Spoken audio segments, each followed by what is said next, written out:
My name is Ethan Buckner. I manage Earthworks infrastructure and petrochemicals campaigns. I live in Los Angeles. I'm honored to be here at the Methane Moment Pavilion here at COP26. And we're here today to discuss, one of the great failures of the UNFCCC process has been the failure for the framework to specifically address how countries need to stop expansion of oil and gas development in order for the climate to stay within 1.5 degrees. And that addressing oil and gas development explicitly is an instrumental part of what needs to happen in order to avert climate catastrophe. And nowhere in the world is this more prevalent than in the Permian Basin, located in West Texas and southeast New Mexico of the United States, where one of the world's biggest, or the world's biggest climate bomb, and the fuse has been lit there. And today we'll be discussing the impacts of what's happening in the Permian from the hole in the ground, from the point of extraction in West Texas and southeast New Mexico, all the way to the Gulf Coast, where new petrochemical development and exports infrastructure has been continues to expand in order to facilitate further development, all the way to folks who are working to fight the import of frack gas into the EU and to other parts of the world. And we're going to talk about specifically the ways in which the export of US oil and gas is impacting the climate, is impacting this methane moment, and is impacting communities. And so just to briefly introduce our panelists before I give a little bit more background, we have with us Miguel Escoto with Earthworks, we have John Beard with the Port Arthur Community Action Network, and we have Aideen O'Doherty with Not Here, Not Anywhere in Ireland. I'll give a more complete bio before each of them speak. Again, my name is Ethan Buckner, and it's wonderful to be here with you all at the Methane Moment. Thank you, Eve. So what we know, the International Energy Agency earlier this year released a scenario.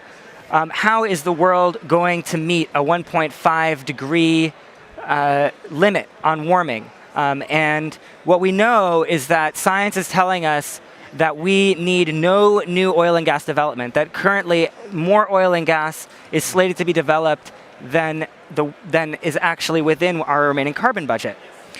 And what is happening, what are the sort of the dynamics that has unleashed the climate bomb of the Permian, and that we'll discuss more here today. The first is the invention of hydraulic fracturing, the process by which oil companies drill a deep hole into shale and inject at a high pressure vast quantities of water, sand, and chemicals, and crack and fissure the shale, and then extract the oil, gas, and liquids out of the ground. And what we've seen in the United States is that after the crude export ban was lifted in 2015, the production of oil and gas out of the shale fields of the Permian has skyrocketed. Before the ban was lifted in 2015, about 4% of US oil production was able to leave the country. And as of 2020, that actually accounted for 28%. So, there's a narrative that's prevalent in the US that energy, that we need to be drilling for more and more oil and gas in order to achieve some sort of energy independence. But the reality is that is just not what's happening. And instead, communities and the climate are expected to pay the price with their health, with their risks in terms of and impacts in terms of climate disasters, in order to move fossil fuel and climate pollution to other parts of the world. Now, what does this actually look like on the ground? We have the Permian currently producing upwards of 5 million barrels per day. That's doubled pretty much in the last decade to become the largest oil field on the planet. And if there's no intervention, projections currently estimate that the Permian production could double again to 10 to 11 million barrels of liquids per day by 2030, which would represent over 25% of the U.S.'s remaining carbon budget in order to keep us within that 1.5 limit. In order to facilitate that expansion, there are dozens of new infrastructure projects that are planned and in the various stages of permitting and construction along the U.S. Gulf Coast. 9 new mega oil export facilities, and nearly 20 liquefied natural gas export facilities. And these are decisions that the Biden administration will need to make of whether or not to permit and allow for this type of expansion. So, I'm going to start to turn this over to our panelists to talk a little bit more about what do these numbers really mean, what does it look like on the ground, and why are U.S. oil and gas exports creating more of a disaster in terms of methane emissions, in terms of climate pollution, and in terms of impacts on public health and community well-being. And first, I'm going to turn it over to Miguel Escoto, the West Texas field advocate with Earthworks. He's based in the border community of El Paso and Juarez. And Miguel helps monitor oil and gas emissions from West Texas Permian oil fields. Miguel, can you tell me what this really looks like on the ground for communities impacted by oil and gas? Sure, yeah, sure. Well, like you mentioned, the Permian Basin climate bomb was not inevitable. Two major things that happened that allowed for it to reach its potential were the invention of hydraulic fracturing and industry being able to profit off of that, and also the export piece, right? There is a vicious feedback loop of climate destruction between the Permian Basin and the Gulf and other export and import terminals, because the more production there is, the more it needs to be exported. The more export infrastructure there is, the more oil and gas can produce, right? So your question about what that means on the ground, I accompany Sharon Wilson, Earthworks senior field advocate, to do oil and gas monitoring in the field. We use our optical gas imaging camera, and we're able to detect VOC emissions, volatile organic compounds, and methane.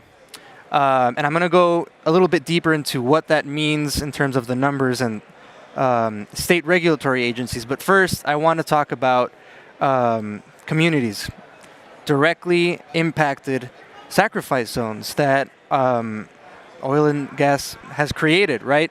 As I like to say, they're impacted with their earth, water, fire, and air. Every component of their lives is being impacted by fracking.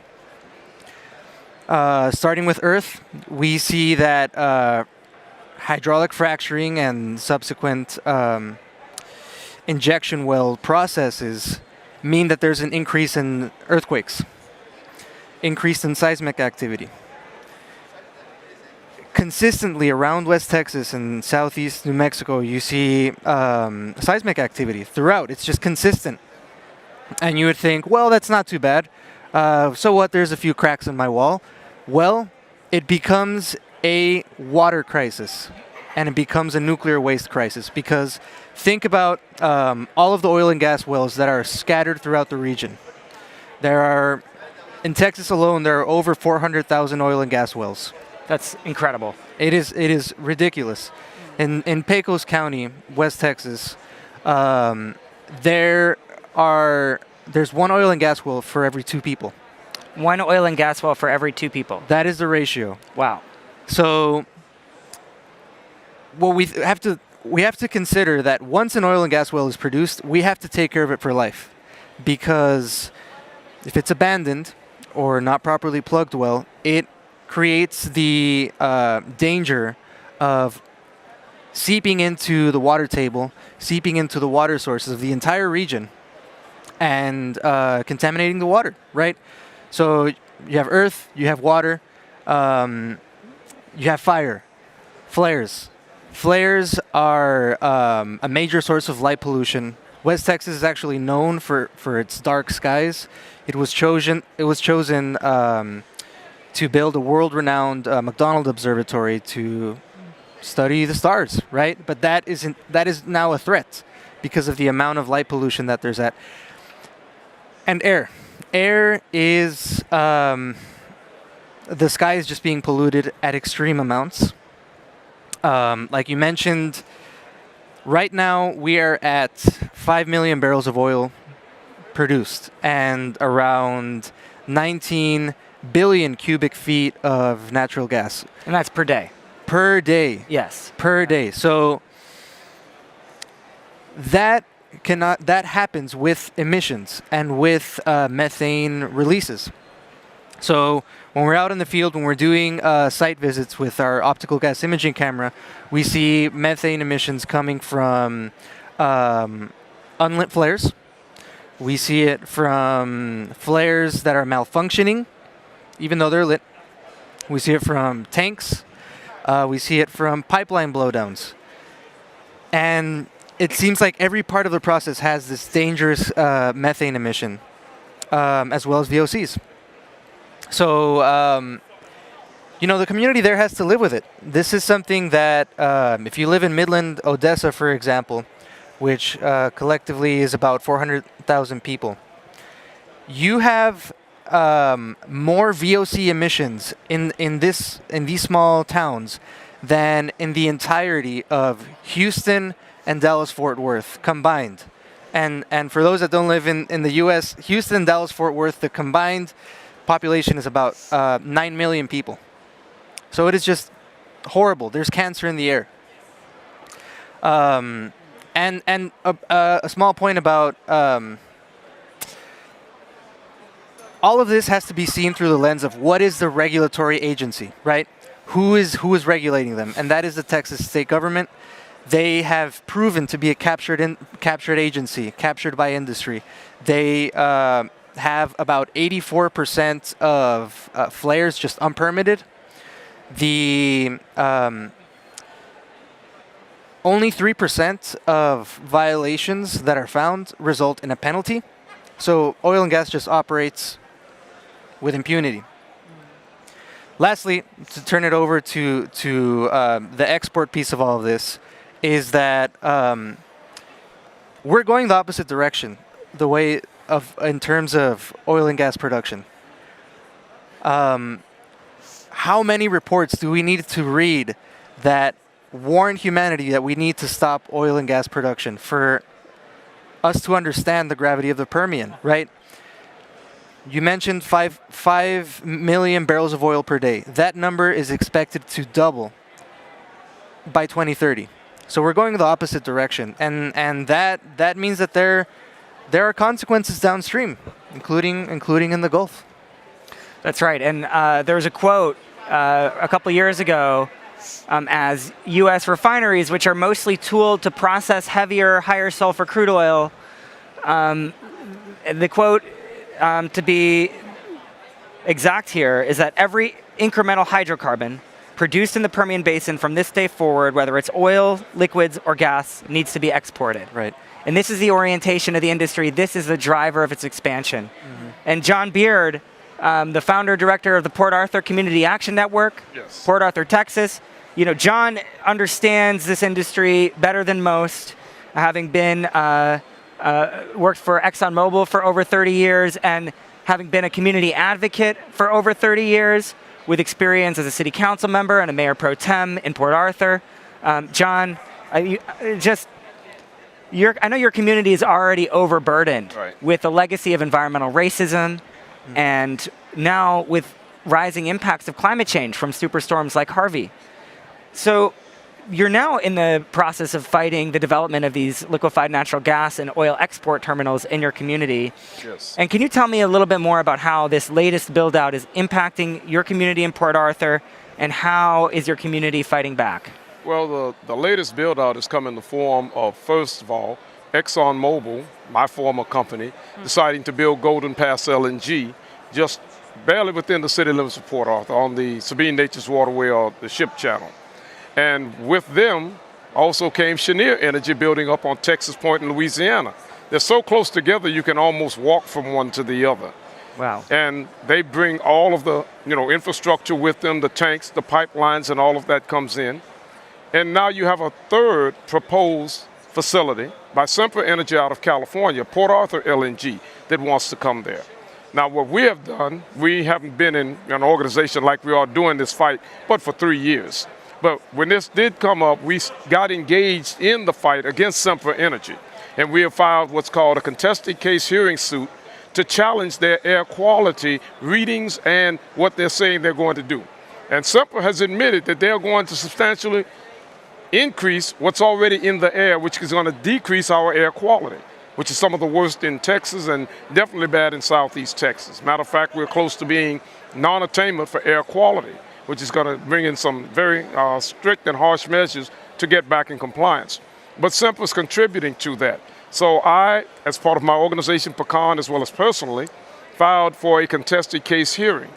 And that contested case hearing request was granted, but it's also being challenged by Semper Energy, which is now requiring me to go before the SBOA, or this administrative board, to be able to prove that I'm a person of standing, that I have some stance in this or say in the matter. Semper's position is that I don't really have a say because I'm not affected. I'm beyond the 1 mile limit of when it's affected. But recent court cases have shown that the effects can go as far as 5 and maybe even 25 miles. Right. So you can't look at that any longer just saying, oh, he's out of range. And, you know, if you know anything about this, gas and dust and the things that come from it in the air don't respect lines or borders. They go with the wind and where the wind goes. And so where the wind goes, the contamination goes. So we have that issue to deal with in terms of that. And there's also the expansion of the processing facilities. The refineries are expanding. As you probably know, Port Arthur is home to the largest refinery in the country. And that largest refinery is now looking at building one of the largest petrochemical companies to take the fracked gas from the Permian and process it into other liquids and materials that can be used not only for gas and gasoline even, but also for plastics and so forth. So what all this has done is increased the quality of the air. It's degraded the quality of the air. And it's made it difficult for people that I know of, like a Annette Mitchell. Annette Mitchell is an 80-year-old retired school teacher who suffers from COPD. She now has to have breathing treatment several times a day and is constantly on oxygen. She can't go out in her yard anymore and work on her flower beds and do those things she used to do. Or then you have someone like Alcina Hardy, whose grandson is 6 years old, and he has to be on a nebulizer and needing breathing treatment. So you have a number of people that have been affected by the pollution previously. And now with the expansion of this industry, it's only heaping more pain and suffering upon an already impoverished and an already overburdened population. And there was also recently a safety issue in the Port Arthur area with one of the LNG facilities. Yes, there certainly was. It was found 2 years ago, by the way, but we only heard about it this year, that Semper LNG in Louisiana had found some cracks in the manufacturing of the piping and also of the tanks that they hold the liquefied natural gas in. Well, you know, that can be extremely dangerous because once that gas is released and it's under pressure because it's been compressed and turned into a liquid, well, once it's in the air, it becomes a vapor. And that vapor can catch fire and explode. And all it's going to do is look for a source of ignition, and then you have it. So what you have in those 5 tanks that they're storing this gas in, millions of gallons of gas, which turn into hundreds of millions of gallons of vapor, you have the potential for something on the order of a nuclear explosion should that happen. And you have people living within less than a mile of these facilities. And if something like that happens, you can imagine what it'll do even 5 miles away. It'll be devastating. So it not only has the air quality effects, but it also creates what I call an impending danger, an imminent danger to life and health of the people that live in Port Arthur and all of Southeast Texas. I saw a map recently that overlaid the history over the past 20 years of every hurricane that has hit the Gulf Coast, and there isn't a single pocket or region that hasn't been affected by at least one extreme weather event in the last 20 years. And what are you seeing in terms of how climate change is intensifying the risks of these types of disasters in places like Port Arthur? You're perfectly right about that. In the last 15 years, there have been 5 major hurricanes that have come in the Port Arthur area, and potentially twice that many more in the form of lesser storms that were just as equally damaging, but they didn't get as much publicity as the Ritas and the Harveys and the Ikes and the Isabellas, I think it is, one of the other storms. But all of those storms created a lot of problems. We all know about Harvey because that left us with 60.58 inches of rain, almost 5 feet of rain in 4 days. And it devastated the city. The water was so high in some parts of town that the boats that came down the street to rescue people, the guy that was on the boat stepped off the boat onto the rooftops of houses. And then you also have, the ice storm that we had earlier this year in February. And that created a lot of problems. So we see these extremes of weather in an area that heretofore didn't have that. And it has to be associated with climate change. Whenever there's a storm in the Gulf, you have storm surge. And if it were not for the levee protection system around Port Arthur, we would be underwater from that too. So you have a multiplicity of problems that this frack gas, once it's released into the atmosphere, whether it's burned or whether, as you said earlier, just simply seeps out of the ground or out of these unkept wellheads, creates a highly damaging problem to the environment, and it is extremely damaging and affecting the lives of people. So we're talking about this export build-out, which is causing acute health impacts, right, from the air quality issues associated with the tank farms, with the processing facilities, right. With these terminals. And then we're also talking about a safety issue, a hazard issue, when it comes to the intensifying impacts of climate disasters. Right. And now you, as someone who worked in industry for a long time, have a pretty unique perspective as an advocate for change in Port Arthur. How is your history working in the industry and now seeing how it's impacted people and coming around to advocate for a just transition? How is that part of your life's history influenced where you are now and the work that you're doing? Well, what it does is gives me a different perspective. I've been in the plant. I've worked on the very equipment that you see that make and produce oil and gas. And I understand the processes and the safety procedures and all, because I was also but also an emergency management person who dealt with emergencies such as fires, releases, and all of that in the plant. So I understand it from a very different perspective. And I understand that there are certain protocols and safety features you can put in place, but a lot of these companies don't want to do it because they place profit ahead of people. They decide that it's going to cost us money to do this, and we don't want to spend any more money than we have to. We want to get it in, process it, get it out and sell it, and count our cash. But that's not good enough because it affects the people that work in the plant and outside. So I understand the protocols. I understand the equipment and how you have to maintain and operate that equipment.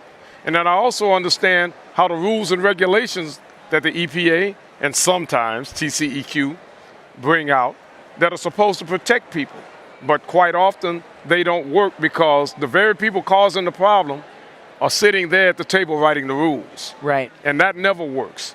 So you have to have people involved, as I am, who have been a part of all of this, to be advocates for the health, lives, and safety of people in their communities so that they are not adversely affected. And it goes back to something we like to say in this movement of breaking free from fossil fuels and all, is that the best way to solve the problem, to keep it out of the air, is to keep it in the ground. If we keep it in the ground and go back away from exporting and sending it to other countries and decrease our dependence on it to where we're going to clean, green renewables, then we can make life better in the communities that are affected where this comes to, like Port Arthur and like Matagorda Bay and Freeport and others down the Gulf Coast. We can make life better for those people. But you can't do it as long as you keep putting it in the air by pulling it out of the ground. That's exactly right. And like Miguel, we're talking about in a panel earlier this week, that we cannot reduce methane emissions by producing more methane. Right. Exactly. And so now, I'm going to turn it over to our last panelist, and I'm going to introduce Aideen O'Doherty with Not Here, Not Anywhere. Aideen is a campaigner and a grassroots volunteer in Ireland, and has been working on a campaign for no fossil fuel exploration and infrastructure in Ireland and around the world. And this year, they achieved a long-time campaign goal when the Irish government banned new offshore fossil fuel licensing. Congratulations on that victory. And Not Here, Not Anywhere is currently working with allies in Ireland and around the world fighting LNG imports into Ireland and the EU. And Aideen, I want to ask you that the impacts of oil and gas exports from the Permian don't stop at the U.S. border, and you're part of this movement trying to prevent imports of frack gas. What does that campaign look like? And tell me more about the work that you're doing in Ireland. Okay, thanks, Ethan, and thank you for the invitation to speak, because it's so important to make these links, and it's been such an important part of the campaign in Ireland and in Europe to make the links to international allies and see the impacts throughout the supply chain. So yeah, like you said, so I'm a part of Not Here, Not Anywhere, which is just one of the many grassroots groups in Ireland that have so far successfully resisted LNG terminals. So we have no LNG import terminals in Ireland yet, and we won't ever, because we're going to stop them. So we have no LNG, and that's unusual in Europe, because in Europe, in Europe and the EU and the UK, there's I think 22 LNG terminals around Europe. So the reason I think that this has happened is that the campaign has been so strong from the rural. So the LNG terminals planned for Ireland, there are 4 planned, and they're all planned for sort of small rural communities around the coast. No one's planning an LNG terminal in Dublin City or anything. So they're all planned for, small communities and similar to the sacrifice zones that you have on the other end of the supply chain. But the communities there have been so, they've conducted such a powerful campaign over the last, say, 15 years. The first LNG terminal was proposed. So you have, and I do want to name check some of the groups, because there are so many and they're so great. You have groups like Safety Before LNG and Future Proof Clare and Love Leitrim and Schliella, and these are all, we're part of this great network of really, really strong campaign groups, and I think that's been a huge factor in the fact that we have no LNG terminals yet. And I mean the impacts, like what I'm hearing from Miguel and John, are a lot of the concerns are very similar in Ireland, at the import side of the supply chain. So initially the focus, or people were really worried about safety. So Safety Before LNG was the first group set up of the, obviously there's a similar danger when you're regasifying the LNG when you bring it into Ireland. So people were worried about explosions, about the safety of the community, and then also the habitat concerns. So, like I said, these terminals are planned in these. I mean, Ireland is, I don't know if any of you have been, it's a beautiful country, you should all visit. But, people are concerned. We have, the Shannon LNG terminal is planned for an area of special protection, special conservation with, there's a lot of, there's biodiversity, and it's a, protected corridor in that sense. So those are the initial concerns, but I think the climate concern has really come to the fore in the last sort of 5 to 10 years. So I mean the LNG terminals planned for Ireland, particularly this one in County Kerry, which is on the west coast. Actually, it's a very popular tourist destination. The LNG terminal planned for there is so large, and it's undergoing the planning process at the moment. But they've managed to hold it off for the past 15 years, but it's going through planning again. The US company New Fortress Energy is very persistent, unfortunately, but so are we, luckily. But yeah, so they are the Shannon LNG terminal. I mean, they make the argument in their submission that it would only account for 2% of Ireland's carbon budget. But when you actually look at the figures, and Not Here, Not Anywhere has done some analysis on this, which you can find on our website, which you should definitely Google and check out. The analysis we have done is that it would actually account for, or the Shannon LNG terminal would actually account for up to 60% of our carbon allowance if allowed to be built. So they're planning these enormous terminals that far outweigh, they're planning in Ireland becoming an importer and then an exporter of the LNG, passing it back on through the UK, and that international, so the climate concern has really come to the fore, and I think that international element has been so important in the campaign. So across Europe, there are campaigns going on there are campaigns in Germany, in Croatia, all the same concerns about these import terminals. And the EU, to be honest, to date, has been working against us, So, for example, Shannon LNG in Ireland, it was, and it currently is still on the current PCI list, which is Projects for Common Interest. So they get priority EU funding. So there are plenty of gas projects on that list, and Shannon LNG was on that. Now it has been. Our government has said they will take it off the PCI list in the next iteration. They've requested for it to be taken off in the next iteration, but it's still valid at the moment. So I mean, our government has has been relatively engaged with the issue because they have to be, because we keep bothering them about it, and as we should. And yes, they've taken some steps to look at. They have policy statement on stopping the importation of fracked gas, but now the companies are saying, oh, well, it won't be fracked gas. We're not going to get fracked gas. But then when I hear from you guys, all the gas is fracked. That's right. We know that. Exactly. So it's, they're trying to kind of get away with it on a technicality. And yeah, like we've worked with some of your colleagues in Texas, and we've had people come over to Ireland, and that's been really powerful in kind of letting there was a terminal planned for Cork, which is again in the south of Ireland. It is a city, but and that was probably a factor for the memorandum of understanding being dropped, which it was last year. But we had campaigners from Texas come over to Cork and speak to people there, and speak to the company, the Irish company that was involved, and that was a huge factor in them dropping the memorandum of understanding. So that was going to be gas from the Permian Basin imported by next decade. So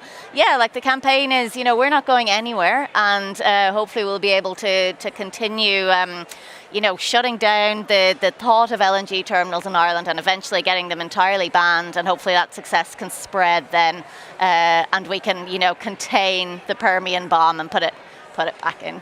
Well, that's really incredible work, and this type of international solidarity and campaigning is so important to fight an industry that is globalized, highly globalized, and reliant on these contracts. And I know that the next decade terminal plan for Brownsville still has not been built, and partially thanks to your work. So thank you so much for everything that you do. Well, no, thank you guys. And I'm going to open up a question to all three of you, which is that the United States is back in. They're all in, as they've said, and the Biden administration is here in full force, positioning the U.S. As a climate leader. And yet we see the conditions on the ground worsening, and dozens of planned export pieces of infrastructure in various stages of planning and development and federal permitting. And there's deadlock in Congress around the climate legislation that the Biden administration needs to deliver on its emissions cuts. But we know there's a lot that Biden can do without Congress. And if you were to have a meeting with President Biden, the administration today, what would you say? What would you ask them to do? Should I list the whole list or leave some for John? You can leave some for John. You would start with the top line. I'll leave you a little something. I'll focus on the Permian production side. Firstly, declare a climate national emergency. Right, because that's able to bypass a lot of the gridlock in Congress. Using the EPA to its fullest authority, the Environmental Integrity, the Environmental Protection Agency, which is a federal level state agency, to rein in Texas, because like I mentioned, the state government is captured by industry. So there's a lot that the Federal Environmental Administration can do to take away this corruption on the side of the Texas state government. And I'll also add for context in terms of we're seeing the Biden administration and Obama, former president. We should always remember what allowed for the Permian to reach its fullest potential, which again was lifting the crude oil export ban. And that was under Obama's administration. We have to remember that. We have to keep that in mind when Biden is in these conversations. But I'll go back to using, the word is creatively. Use your executive authority creatively to stop production at the source. You can't regulate methane by continuing to produce it. John? Well, I want to say this, and before I answer that question and go a little bit further. You're right about declaring a climate emergency. He's already said it's code red, but that doesn't go far enough. That's just no different than seeing a red light or green light on the street. You know, you see it's a warning, but it still doesn't mean you're going to stop. So we need him to declare that climate emergency. But we also need to go back and look at what former President Obama did by opening this thing up and allowing the export of these, gases and crude and so forth like that. That just simply took poison out of the ground in West Texas and New Mexico to export elsewhere. So to me, it's fundamentally inconsistent to sit here and want other nations to make sacrifices to make it better and make for a cleaner, safer world, but yet you're doing the very thing you're asking them not to do. I think that's highly inconsistent. And it's also in some ways maybe even Machiavellian evil, because quite simply, they're doing it for money. They're putting profit ahead of people. And that's simply not good, because we can't sacrifice people. All we have is each other. So in addition to that climate emergency, he's got to stop the petrochem build-out, so he can't keep sending this gas to other places, to Ireland and Indonesia and other countries. Because all we're doing is exporting poison, and we're exporting death to these nations. So that's another step that he has to take in doing that. And then on top of that, finally, he's got to usher in clean green age of fuel. So where we have renewables, we use solar and wind and others to do it, except for nuclear. We don't need nuclear either, because that's something that'll be here long before all of us are gone, after we're gone. But those are the things he can do with the stroke of his pen. And he's failed to do it so far. So how can you talk about being a leader when you're at the back of the room trying to get others to make the sacrifice? That doesn't work. You got to be up front to lead. Right, and we know that there's a provision in the legislation that lifted the crude oil export ban in 2015, that under a national emergency declaration, the president does have the authority to temporarily reinstate the ban. Now, we know that ultimately we'll need a bigger shift in Congress. We need to strengthen our environmental laws so that we can hold oil and gas accountable. But we do know, and there's a really great legal paper that helps to outline this, that the Biden administration does have authority if it chooses to use it. To essentially, reinstate the crude export ban, which would be the biggest single action to reduce emissions from the United States that the president could take right now. And so I don't know if you have anything to add to this, Aideen, would be curious what you have to say as well. Yeah, absolutely. So I guess, he would get the same pitch that I give to everyone I meet in the pub or whatever, which is we need to ban new fossil fuel exploration and infrastructure. And obviously the US is pretty behind when it comes to that.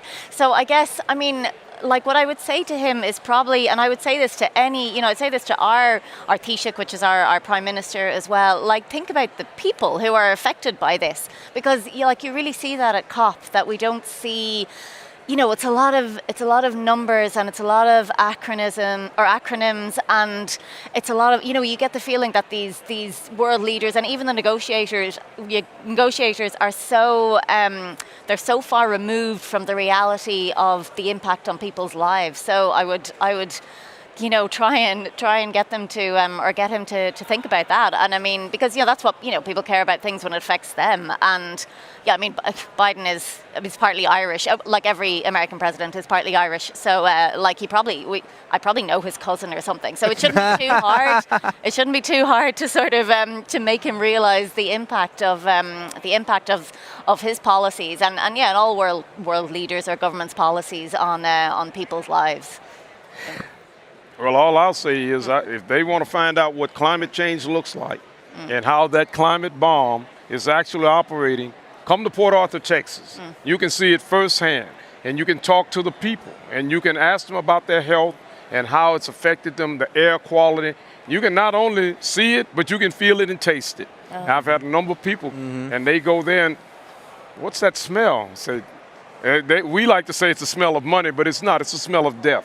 It's a smell of environmental racism. That's right, most definitely environmental racism, because being a community of color in Port Arthur, those are the people that are mostly affected along the fence line. That's where they live. And they don't live there because they choose to. They live there simply because it's the cheapest and most affordable place to live. And they don't work in the plants or in other industries where they can make the kind of money, so they can't afford to move. So they're stuck. And they're stuck for generations in those same places. And that has to end. That hopefully with the new fossil-free age, we'll be able to have some equity and some fairness in terms of the jobs and opportunities, and create a situation where your country no longer has to be burdened by having that. And why not, instead of exporting the gas, export the technology to free you all, like we want to be free, and like we say it here, from fossil fuels. Yeah. One thing I'll add to this, and it's something Aideen mentioned: stop new projects. It's so simple. Like, and the Biden administration loves to claim that, you know, there's congressional gridlock. There's Joe Manchin, so the most powerful person in the free world has no power. But going back to that, he does have another piece of authority, which is federal lands. He can stop all new leases of drilling in federal lands. And that accounts for a pretty significant portion of oil and gas production in the United States. It's about 8%. So 8% of oil and gas production in the US accounts to more production than entire countries in other parts of the world. So that's another piece that I want to add that I can't slip by, that Biden can do. Excellent. Now we have just a few more minutes left, and thank you all for sharing your insights and stories with us. For those who are watching back at home, here at COP, what are some action steps? How can people get involved in the effort to fight the Permian climate bomb? Well, that is a multi-layered question. A lot of things. There's no one perfect answer. But one thing, if folks are interested in learning more about this phenomena, the Permian climate bomb, you can go to www.permianclimatebomb.org. You'll find a multimedia report and website that has videos, infographics, text, research that walks you through understanding this climate bomb. It's going to be updated throughout the coming months, so that's something to keep track of. There's also going to be specific action items that you can take, like pressuring Biden to do everything within his authority. Apart from that, organize with your community. Thanks, Miguel. John? I think part of that organization piece, though, is they've just got to be educated on the issues. Yep. There are a lot of false narratives going around out there talking about how this is good and what it is, and people buy into it. You know, we were watching the Obama speech, and at the end, when he finished, everybody got up and applauded just so roundly. But once again, the same guy you're applauding is the same guy that's opened up this floodgate for this poison to be exported.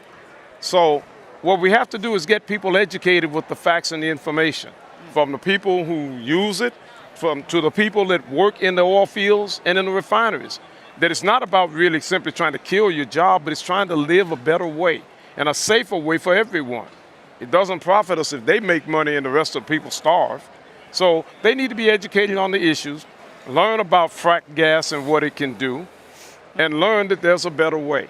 And then get involved in your community, or do like I did, start your own nonprofit organization to try to educate and help people do that and get involved. Yep. And I appreciate the work we've done with Earthworks to try to do that and help spread that message and get more people to understand these things so that we can have a cleaner, greener, and safer world.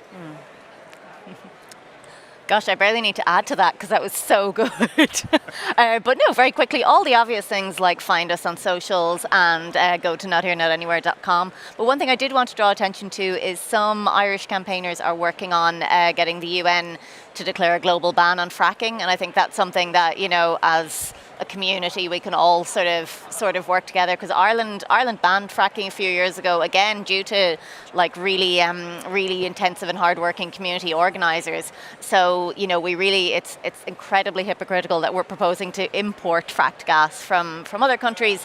And yeah, I think that's something that everyone can kind of get behind. And you can find I think it's called UN Global Ban on Fracking on Twitter, and obviously follow us as well.